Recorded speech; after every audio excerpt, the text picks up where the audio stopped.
to unlock healing, you need to have self-love, like true healing. And then that bridges towards manifesting the life of your dreams. Yeah. Yeah. That's really nice. I believe that as humans, we are so powerful, and our abilities to manifest and to co-create in this universe with the creator itself, because that is what we are able to do, is to co-create our own experience in our own life. We have to love the body. We have to have self-respect.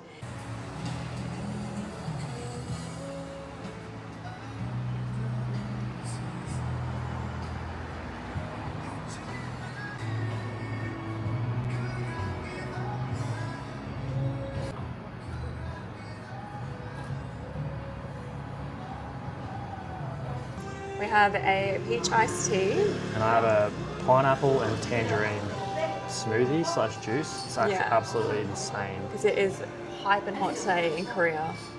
Yeah. Yeah. Our systems are just not really vibing coffee right now. Normally we go through periods of just like, we hit it. Speak for yourself, I love coffee.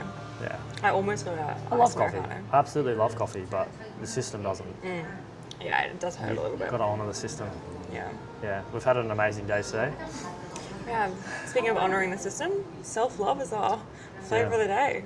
I woke up this morning and I just realised that I have been not faking, but I think I've been saying that I love myself. But I realised this morning that there's so many aspects of myself that I haven't been showing compassion for. And that's been a huge detriment to my health and my burnouts, nervous system, everything for the last 12, 18 months. And it's just a huge shift this morning. Like, I feel clearer. I think I've been trying to heal myself and say, when I'm physically in this place in the future, I'll love myself then. But that's just not the reality of it. So now I am working on that, you know. Did a bit of tarot this morning and I pulled the 6 of Wands, and that's about you've realised you've gotten through the battle and you've come out the other end victorious. So I take that as a sign of, you know, I'm learning, going through this Saturn return, and I feel so much better. What do you think? Yeah. For me personally, like I've you have shifted. so much better. Yeah. Such a big shift today. Yeah. It's a huge energy shift. Like sometimes, to be honest, in the mornings I get a little bit worried about where your energy's going to be, and I'm a little bit on eggshells because I just know that things have been a bit tough lately. But this morning, your energy was very inviting and you were very warm, and huge shift. Normally I'm very super emotional, and I've just been so in touch with negativity for so long. This morning when I realised about this self-love, I actually had a cry of gratitude, and it was the first time I've really cried like that since I don't even know. And it just felt so good, just to cry good feelings. And I had a bowel movement. My digestion and my bowels have been just so stuck, so constricted, and I just felt this release. Once you feel self-love and compassion for yourself, that just overflows into everyone. You know, when I felt that this morning, it's like, I want to give that to people. And when Ssarah was talking about her, we did some numerology this morning, and, you know, I want to support her. I want to support you. And not that I don't always want to do that, but if you can't service yourself first, you're not going to be able to help others, truly. Like, you might be able to help them from a place of just, you know, like force, but it's not going to just flow out. Yeah, I don't think you can truly help others while your cup is half empty. I had a friend once say to me when I reached out for some help, she said, hey, my cup's actually half full right now. I can't actually help you. You can please reach out to someone else. And I just respected it so much because I've never really thought about that in the ability to be in a state of capacity to help someone else by having your cup actually full first. I feel like you hear about it all the time, but when someone actually steps into a place of, no, this is like a boundary for me, or this is important for me, you just respect it so much more. And the fact now that you can realize that you weren't able to give without your cup being full, it just enables you so much to respect yourself, to give yourself that full cup.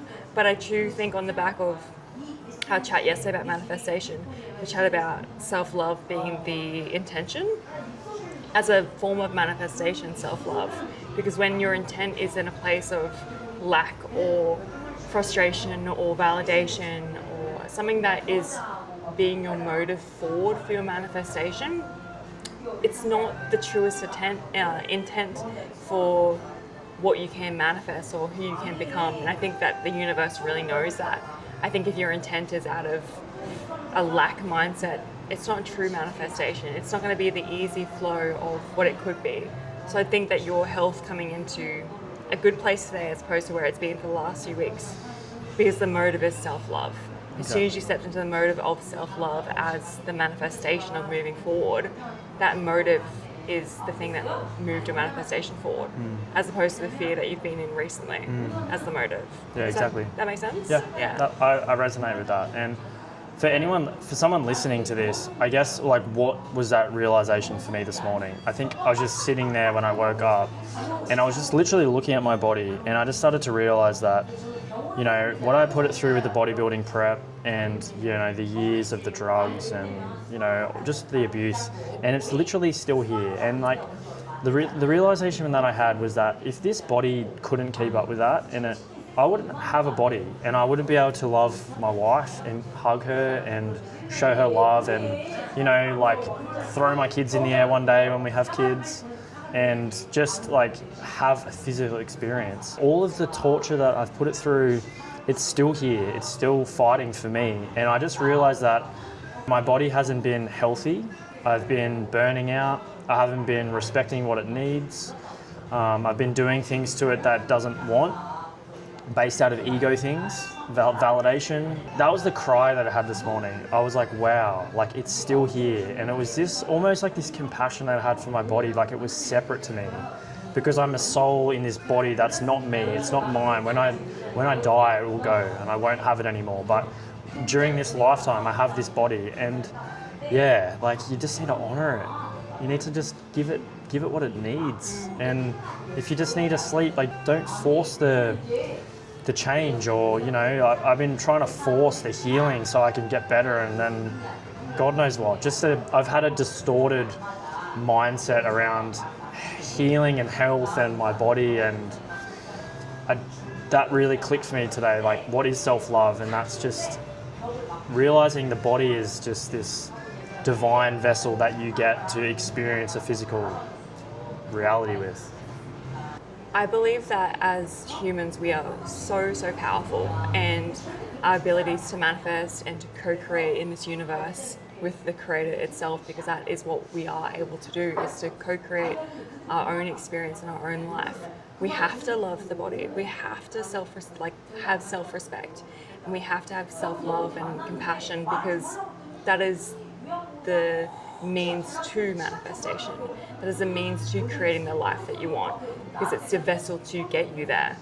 So in my own experience of reflecting on self-compassion and self-love, I've learned now that over the years I have really disrespected my body in terms of putting it into bodybuilding and drugs, alcohol, all of that stuff.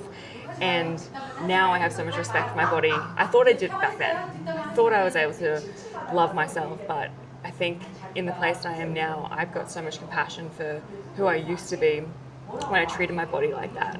Now there's so much deeper respect, because I understand more of the inner workings of how this is a part of the universe, and this is such a blessing, such an absolute blessing. And I've been learning a lot more about afterlife experiences and reincarnation, and I've learned if you don't respect your body in this lifetime, when we pass on into the next life, often we'll choose a life where the body might be enabled or disabled to do what it can actually naturally do. It might be physically disabled or mentally not in its full capacity to learn the lessons of how important the body is.